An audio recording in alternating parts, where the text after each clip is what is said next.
Bullied teen's secret. They mocked the new kid, had no idea he was a champion fighter. The first day at a new school was always the hardest. 15-year-old Simon Chen knew this better than most as he walked through the imposing entrance of Westridge High School, his third school in 4 years. His father's military career kept their family in constant motion, never allowing Simon to put down roots or build lasting friendships. At 5'6" with a slight frame, glasses that seemed too big for his face, and the quiet demeanor of someone who'd learned it was easier to blend in than stand out, Simon was practically wearing a target on his back. Just keep your head down and get through the day, he reminded himself, clutching his schedule and navigating the bustling hallways filled with students who all seemed to know exactly where they belonged. What nobody at Westridge knew, what nobody at any of his schools ever knew, was that Simon had spent the past 7 years training in wushu and competitive sanda kickboxing. Back in his hometown of Shanghai, before the constant relocations began, he'd been a junior national champion. Even now, despite the moves, Simon trained religiously every morning and evening, maintaining his skills in solitude. His father had taught him that martial arts were for discipline and self-improvement, not for showing off or fighting. And Simon had always followed that teaching faithfully, until Westridge. "Watch where you're going, new kid," the voice boomed across the cafeteria as Simon felt his tray suddenly jerk upward, sending his lunch flying. The culprit, a tall, broad-shouldered junior with short-cropped blonde hair and a Letterman jacket, had stuck his foot out just as Simon passed. "Looks like the new kid doesn't know how gravity works," the boy said, generating laughter from the two flanking him. The leader's name was Tyler Davis. Simon had learned it quickly, as most students seemed to either fear or worship him. The lackeys were Jason and Devin, football teammates who followed Tyler's lead in everything. Simon said nothing, simply kneeling to clean up the mess as the cafeteria monitor glanced over disinterestedly before returning to her phone. Around him, students pretended not to notice, though a few shot him sympathetic looks before quickly averting their eyes. "Don't engage. It only makes it worse," Simon thought, his heart racing not from fear but from the effort of restraint. His hands, capable of breaking boards and executing perfect flying kicks, trembled slightly as they picked up scattered French fries. A girl with curly brown hair knelt beside him. "Here, let me help," she offered, gathering napkins. "I'm Mia. Don't worry about Tyler. He does this to everyone new." "I'm not worried," Simon replied quietly, which was both true and false in complicated ways. By the third week, a pattern had emerged. Tyler and his friends seemed to have designated Simon as their primary entertainment. It started with the typical hallway shoulder checks and knocked down books, but quickly evolved to more targeted humiliations. In gym class, Simon's clothes mysteriously disappeared from his locker, forcing him to wear his gym shorts all day. In English, his oral presentation was interrupted by paper balls from multiple directions. And during each incident, teachers either didn't notice or chose not to intervene, unwilling to challenge the school's star quarterback. "Why don't you do something?" Mia asked one day after Tyler had dumped water on Simon's seat just before he sat down. They'd become friends of sorts, the kind that forms between those on the fringes. "I've seen you in gym class. You're actually really fit. You could probably take him." Simon had been careful in gym, holding back during activities, never showing his true capabilities, but apparently not careful enough. "It's not worth it," he said, though his patience was wearing dangerously thin.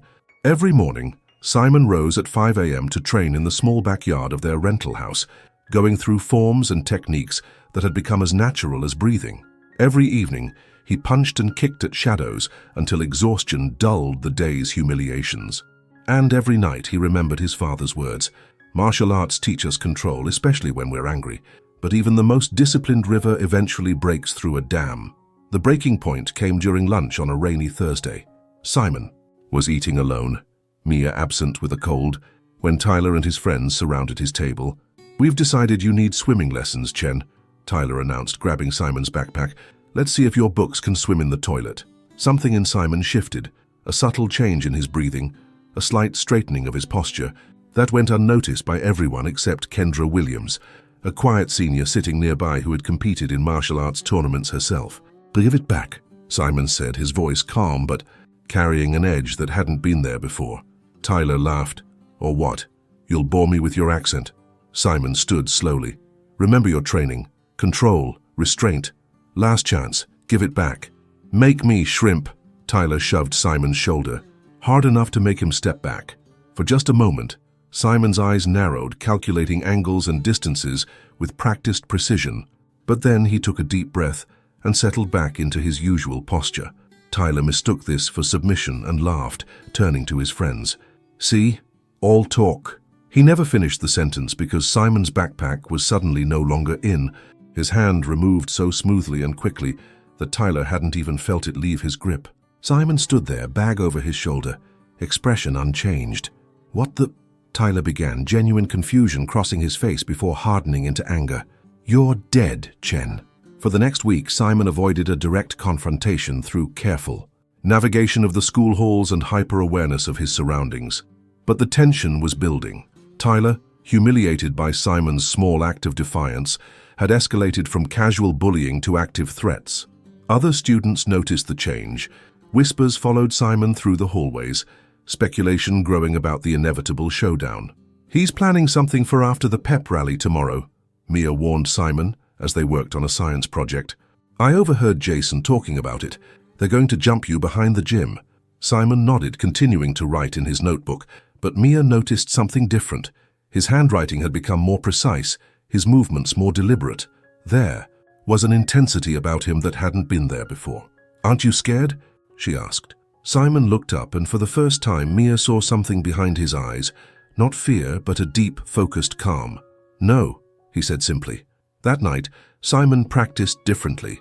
Instead of his usual forms, he went through defensive techniques, blocks, evasions, control holds, moves designed to neutralize without seriously injuring. For the first time since arriving at Westridge, he felt centered. Tomorrow ends this, one way or another. The pep rally was loud and chaotic, with most of the school packed into the gymnasium to celebrate the upcoming football game. Simon sat in the bleachers, watching Tyler and his teammates being celebrated as heroes. He noted how Tyler kept glancing in his direction, smirking. When the rally ended, Simon didn't try to avoid what was coming. He walked deliberately toward the back of the gym, away from where teachers were supervising the exit. Mia grabbed his arm. Don't go back there. They're waiting. I know, Simon replied. I told Mr. Bennett, but he just said to stop making up stories. Simon gently removed her hand. It's okay, Mia. I'll be fine. She looked at him doubtfully, but something in his demeanor made her hesitate. I'm getting help anyway, she declared, hurrying off toward the main building. Simon continued around the corner of the gymnasium to the secluded area near the dumpsters. As expected, Tyler, Jason, and Devin were waiting, along with two other boys from the football team Simon didn't recognize. There he is, Tyler called out. The kung fu kid who thinks he's tough. Simon stopped about 10 feet away from them, set his backpack down carefully, and stood straight, hands loose at his sides. I don't want to fight you. Too bad, Tyler replied, cracking his knuckles. Because we really want to fight you. For a moment, no one moved. A small crowd of students had gathered at a safe distance, sensing the impending confrontation. Tyler made the first move, lunging forward with a wild haymaker that would have connected painfully with Simon's jaw if Simon had still been standing there. Instead, he had shifted just enough that Tyler's fist flew past his ear, the momentum carrying the larger boy forward and off balance. Simon stepped aside, making no move to counterattack. This only enraged Tyler more. Hold still, you little... He swung again, and again Simon wasn't where the punch landed. This time Tyler stumbled forward more dramatically, nearly falling. The gathered students began to murmur. This wasn't going as expected. Get him! Tyler shouted to his friends, who moved forward as a group. What happened next seemed impossible to the onlookers. Simon moved like water, flowing between his attackers with such fluid precision that it almost looked choreographed. Every punch was evaded, every grab attempt redirected. He seemed to anticipate their moves before they made them, turning their own momentum against them, until Jason and one of the unnamed boys collided painfully with each other. He's not even hitting back, someone in the crowd whispered loudly. It was true. Despite having multiple opportunities to strike, Simon had thrown no punches, delivered no kicks. He was purely defensive, yet the four attackers were growing visibly winded and frustrated. Devin charged forward like a bull, attempting to tackle Simon to the ground. With timing born from thousands of hours of practice, Simon sidestepped at the last possible moment, using just 2 fingers to redirect Devin's shoulder. The effect was dramatic. Devin's own momentum sent him sprawling face first into the grass. The crowd had grown larger now, phones recording, excitement building at the unexpected turn of events. Tyler, face red with humiliation and exertion, pulled out his final move. He reached into his pocket and produced a small pocket knife, flicking it open with practiced ease. The crowd gasped, and several students backed away. Brandishing a weapon had crossed a line that even Tyler's most dedicated supporters couldn't defend. "Not so slippery now, are you?" Tyler growled, advancing slowly. Simon's demeanor changed subtly. His stance shifted, feet positioning precisely, hands raising slightly in a guard that only a trained eye would recognize. "Put it down, Tyler," Simon said, his voice calm but carrying. "You don't want to do this. You don't tell me what I want." Tyler lunged with the knife. What happened next became Westridge legend. Simon's hand snapped out, catching Tyler's wrist in a lock that stopped the knife inches from his own chest.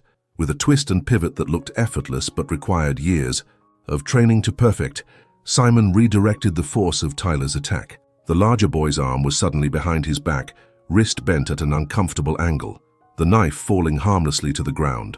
Tyler was on his knees, arm immobilized, Simon standing behind him in perfect control. "Let go! You're breaking." "My arm!" Tyler yelled, panic in his voice. "I'm not," Simon replied calmly. "But I could." He applied just enough additional pressure to make his point clear before releasing Tyler and stepping back, hands returning to his sides. Tyler scrambled back, rubbing his wrist, looking up at Simon with new eyes, eyes that held fear. "You're done bullying me," Simon said, loud enough for everyone to hear, "and you're done bullying anyone else at this school." The silence that followed was broken by slow, deliberate clapping. Kendra Williams stepped forward from the crowd. "Sander, National Junior Division, right? I thought I recognized the footwork. Shanghai region?" Simon nodded, a small smile forming. 3 years ago." "Wait, what?" someone called out. Kendra turned to the crowd. "He's a champion fighter. I compete in the women's division myself, not at his level, though." She looked back at Simon with newfound respect. "You could have destroyed them from the beginning." Tyler struggled to his feet, his friends gathering around him. All previous bravado evaporated. "This isn't over," he muttered, but there was no conviction behind the words. "Yes, it is," came a new voice. Mr. Bennett and Vice Principal Harris had arrived with Mia. "All of you to my office. Now." The Vice Principal pointed at Tyler and his friends. "And someone tell me why there's a knife on my school grounds." As Tyler and his crew were led away, students surrounded Simon, questions pouring out about his training, his competitions, requests for demonstrations. Through it all, Simon maintained his composure, answering modestly, downplaying his abilities. "Why didn't you just beat them up the first day?" someone asked. Simon thought about his father's teachings. Because martial arts isn't about hurting people, it's about self-control and only using what's necessary. He looked around at the impressed faces. "And I never wanted to fight. I still don't." The following Monday, Westridge High School was a different place for Simon Chen. Students who had never spoken to him now greeted him in the hallways. Rumors had spread, some wildly exaggerated, claiming he had trained with Shaolin monks or was secretly in witness protection. Tyler and his friends had received 2 weeks suspension, with Tyler facing possible expulsion for bringing a weapon to school. In the cafeteria, Simon no longer sat alone. Mia was there, of course, but so was Kendra and several others who seemed genuinely interested in knowing him. "So, are you going to start a self-defense club, or what?" Kendra asked, because a lot of people would join. Simon considered this. "Maybe, if it's about discipline and respect, not fighting." As they talked, Simon noticed Tyler's usual table. The remaining football players seemed subdued without their leader. One of them caught Simon's eye and quickly looked away. Not fear, Simon realized. That's what bullies want. Respect is different. Later that day, Mr. Bennett, who also coached wrestling, approached Simon after class. "The vice principal told me about your background. We could use someone with your skills on the team." Simon smiled. "I'll think about it." As he walked home that afternoon, Simon felt a weight lift that he hadn't even realized he'd been carrying. For the first time in years, he wasn't the new kid or the target. He was just Simon, finally able to be his complete self. That evening, As he went through his training forms in the backyard, his movements felt different, lighter, more centered. His father, watching from the porch, nodded with approval. "You stood your ground," his father observed. "Yes," Simon replied, moving through a complex sequence without breaking rhythm. "But I remembered what you taught me." His father smiled. "Control." Simon completed his form and bowed to his father, and only using what's necessary. 2 weeks later, when Tyler returned to school, the dynamics had shifted permanently. The first time they passed in the hallway, Tyler gave Simon a wide berth, eyes down. But by the third encounter, something had changed. Tyler stopped, expression conflicted. "I was out of line," he said stiffly, clearly uncomfortable. "With the knife and everything else." Simon studied him for a moment. "We all make mistakes." Tyler nodded shortly and walked away. It wasn't friendship, might never be, but it was acknowledgement, a beginning of sorts. That afternoon, Simon held the first meeting of the Westridge Self-Defense and Discipline Club. 27 students showed up, including 3 former targets of Tyler's bullying, and surprisingly Jason and Devon, who stood awkwardly at the back until Simon waved them forward. "The first rule," Simon began, looking around at the diverse group before him, "is respect for yourself and others." He caught Mia's encouraging smile from the side of the room. "The second rule is that we only use these skills to protect, never to intimidate." As he demonstrated the first basic stance, Simon felt something settle into place. He had found his strength long ago in Shanghai, but at Westridge he had finally found his voice. Sometimes standing up for yourself changes everything, he thought, as he moved around the room, gently correcting positions. But how you stand up matters even more.